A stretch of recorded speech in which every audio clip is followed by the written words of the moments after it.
बार्शी धाराशिव रस्त्यावरती ST bus आणि दुचाकीचा भीषण अपघात होऊन 3 जण जागीच ठार झाले।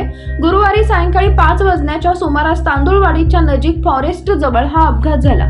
या अपघातात मृत झालेल्यांमध्ये कार्तिक रोहित यादव वय वर्ष 17, ओंकार अनिल पवार वय वर्ष 20 व ओम दत्ता अतकरे वय वर्ष 22 सर्व राहणार धाराशिव यांचा समावेश आहे। याबाबत मिळालेली अधिक माहिती अशी की राज्य मार्ग परिवहन महामंडळाची Pune Dharashiv ST bus MH40 96 97 56 ही बार्शी मार्गे धाराशिवकडे जात होती।